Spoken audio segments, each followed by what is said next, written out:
नमस्कार. काल देवगिरी नागरी सहकारी बँकेने ज्या राजकीय सूडबुद्धीने, राजकीय द्वेषातून, संगनमताने मला गोवण्यात आणि खोटा गुन्हा दाखल करण्यात जो त्या ठिकाणी प्रयत्न करतायत त्याचं सत्य वास्तव मांडण्यासाठी मी आपल्या पुढे आलो. प्रत्यक्षात बँकेने ज्या कंपनीला कर्ज दिलंय त्या कंपनीच्या मी संचालक मंडळात नाही, मी डायरेक्टर नाही, मी त्या कंपनीचा भागीदार नाही. जामीनदार या नात्यानं माझ्यावर तो गुन्हा त्या ठिकाणी दाखल करण्यात आलाय. नंबर 1चा आरोपी मला करण्यात आले. आज आपल्यापुढे मी वास्तव मांडतो की खरं तर जवळचे नातेवाईक आणि मित्र यांनी उद्योग करायचा म्हणून मी त्यांना जामीनदार झालो.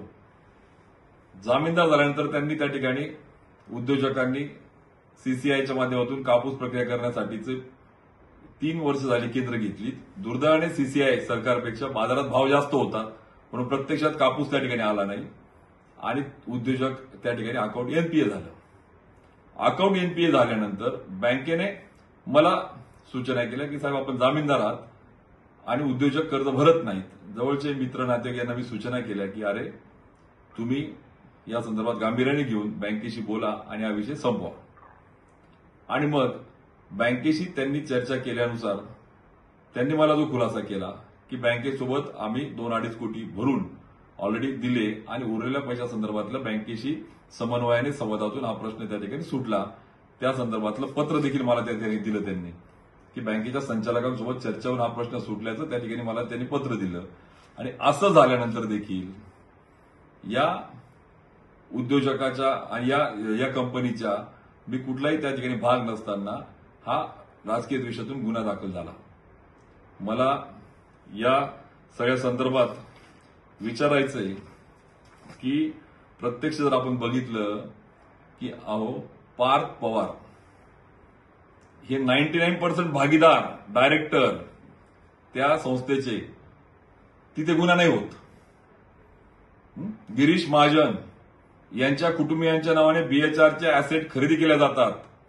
ठेवीदारांच्या पैशातून रुपयाच्या वस्तू माफक दरात घेतल्या जातात, तिथे गुन्हा नाही होत.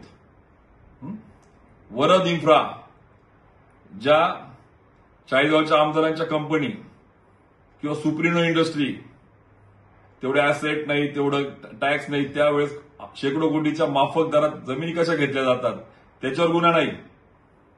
वरद इन्फ्राला 3-4 कोटीच्या व्हॅल्युएशन असलेल्या अॅसेटच्या अगेन्स्ट याच बँकेने 12-12 कोटीचे कर्ज दिले जातात, त्यावर गुन्हा नाही. आणि या बाबतीत या उद्योजकांचा मी जेव्हा खुलासा घेतला तेव्हा लक्षामध्ये आलं की यांनी तर एकही रुपयाची सवलत नाही, अनुदान नाही, एकही रुपयाचं ओटीएस किंवा बँकेकडनं माफी नाही. पूर्णपणे ठेवीदार आणि बँकेचा पैसा देण्याच्या भूमिकेने यांनी 2.5-3 कोटी भरले आणि उरलेले पैसे देण्याचे पोस्ट डेटेड चेक म्हणजे देऊन बँकेशी संवाद करत बँकेच्या समन्वयातून उलट विलिंग ज्याला म्हणतो आपण स्वतःच्या स्वइच्छेने त्या ठिकाणी देत आहेत. आणि अशा उद्योजकांच्या आड येऊन जामीनदारांना खरं तर कर्जाच्या 5 पट माझ्या प्रॉपर्टी अटॅच करून घेतल्या. हा भाग वेगळा. आणि दुसऱ्या बाजूला कर्जाच्या 2 पट म्हणजे कर्जाच्या 10% सुद्धा व्हॅल्युएशन नसलेल्यांना 10 पट कर्ज. हा न्याय कोणता आहे? तेव्हा भाऊ जेव्हा मी बीएचआरवर बोलतो, जेव्हा यांच्या मुळावर मी बोलतो तेव्हा यांना झोंबतं आणि 3 दिवसात जो मागच्या अनेक महिन्यामध्ये गुन्हा नव्हता तो गुन्हा होतो. मग इतक्या महिन्यापासून मग का गुन्हा झाला नाही? 3 दिवसात कसा गुन्हा होतो? तपासा सीडीआर.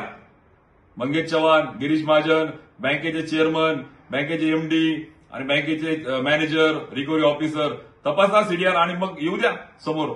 आणि याही पुढे तुम्हाला थक्क होईल. आणि ते सर्वश्रुत आहे. मंगेश चव्हाण कोण? भाजपाचे आमदार. गिरीश महाजन कोण? भाजपाचे मंत्री. देवगिरी बँकेचे चेअरमन कोण? भाजपाचे संभाजीनगरचे जिल्हाध्यक्ष. आणि म्हणून यांनी मिळून मी बोलायला लागलो. निवडणूक जवळ आली आणि 3 दिवसात जो अनेक महिने गुन्हा नव्हता, जे सुरळीत संवाद चालू होता, मला फोन त्यांचे सुरू होते, संवाद होता, त्यांना मी सूचना दिल्या कर्जदारांना. आणि तो अनेक महिने जो गुन्हा नाही, जो 3 दिवसात गुन्हा होतो, हीच यांची नीती का? आणि म्हणून आज या सगळ्या संदर्भात मी 2 मिनिटात माझी भूमिका देखील स्पष्ट करेल. मला कल्पना होती. खरं तर भाजपाशी माझा वाद आणि वैर नव्हतंच. भाजपातल्या या प्रवृत्तीविरुद्ध माझा लढा होता की जी प्रवृत्ती बदल करून लोकांच्या विषयाला, शेतकऱ्यांच्या विषयाला प्रायोरिटी देण्याऐवजी बदला घेण्यामध्येच मग्न होती. मग याला गाडा, नाथाऊला गाडा, मागच्या काळात सुरेश दादाला गाडा, जसं मागच्या संजय राऊत असतील, मग या अनेकांना या प्रवृत्तीविरुद्ध मी होतो की मी त्यांच्यासोबत काम करू शकत नव्हतो. आणि म्हणून मी भाजपाच्या खासदारकीचा राजीनामा देत मी भाजपा सोडून स्वाभिमानाच्या लढाईमध्ये आणि विचाराने त्या ठिकाणी सज्ज झालो. आणि मला कल्पना होती, जसं संजय राऊत साहेबांना, अनिल देशमुख साहेबांना, एकनाथराव खडसेंना, सुरेश दादांना ज्या पद्धतीने गोवण्यात आलं मलाही गोवतील, पण माझ्या मनाची पूर्ण तयारी होती. आणि मला एक अजून विशेष वाटतं, मी त्या ठिकाणी अनेक महिन्यापासून काम करत असताना गुन्हा दाखल नाही होत, तक्रार नाही येत. माझी बदनामी करण्याचं यांचं षडयंत्र बघा तुम्ही, की ज्या वेळेस लोकसभेची निवडणूक येते एक उद्योजक कोणीतरी तक्रार करतं आणि सांगतं की उमेश पाटलांनी फसवलं. तक्रार फक्त, गुन्हा नाही. प्रत्यक्षात त्या उद्योजकाकडे माझे पैसे आणि बदनामी माझी. आता निवडणूक येते नगरपालिकेची आणि लगेच माझ्यावर गुन्हा. म्हणजे मला या प्रवृत्तीचं कळत नाही की ज्या पद्धतीने तुम्ही राजकारण करतायत, अरे ती प्रवृत्ती जिल्हावासियांना नकोय. तुम्ही instead of change you people are taking revenge. तुम्ही बदला घेतायत, लोकांना बदल हवा आहे. आणि मी बोलतोय म्हणून तुम्हाला खुपतंय. मी शेतकऱ्यांविषयी बोलतोय, मी तुमच्या चुकीच्या कामाविषयी बोलतोय म्हणून खुपतंय तुम्हाला, मी बीएचआर विषयी बोलतोय म्हणून खुपतंय तुम्हाला. आणि म्हणून माझी या सगळ्या वस्तुस्थिती आपण जर बघितली, या सगळ्या प्रकरणाची आज काय त्याची फॅक्ट आहे की या सगळ्या संदर्भात मी माझ्या कार्यकर्ते, माझ्यावर प्रेम करणारा परिवार यांना विनंती करतो, तुम्ही काळजी करू नका. माझ्या मनाची पूर्ण तयारी आहे. आपण कुठलाही याच्यामध्ये करप्शन केलेलं नाही, आपला कुठलाही रोल नाही. मी कर्जदार नाहीये, मी जामीनदार आहे. मग अनेक उद्योजक, अनेक जामीनदार, काही संबंध नसताना तुम्ही अशा पद्धतीने जर त्याला गोवत असाल तर कसे उद्योग वाढतील, कसा रोजगार टिकेल आणि कशा पद्धतीने तुम्ही व्हाल. आज मला आपल्याला स्पष्ट करायचंय की जितना बडा संघर्ष उतनी बडी जीत. आणि कार्यकर्त्यांना मी सांगून ठेवतो, एक वाक्य माझ्या मनावर मी बिंबवलंय 1993 साने गुरुजी जन्मशताब्दी अभियानात गेलो तेव्हापासून, की वेदनांनी पोळल्याविने यशमध्ये मिळणार नाही, सत्य उमजून जगणे विसरमध्ये पडणार नाही. मी माझ्या मनावर रोवलंय. आणि obstacles are the power generator. अडथळे ताकद निर्माण करतात. तुम्ही काळजी करू नका. जेवढे अडथळे आणतील तेवढी ताकद माझ्यात येईल आणि या प्रवृत्तीविरुद्ध आम्ही लढू, यांना गाडू. काही झालं तर उमेश पाटील हा थांबणारा नाही. पुन्हा त्याच उमेदीने आपल्याला कामाला लागू. काही बाब न्यायप्रविष्ट आहे, त्यामुळे काही तास आपण थांबूया. मी पुन्हा आपल्यासमोर येईन आणि या लढाईमध्ये आपल्यासोबत राहीन. धन्यवाद.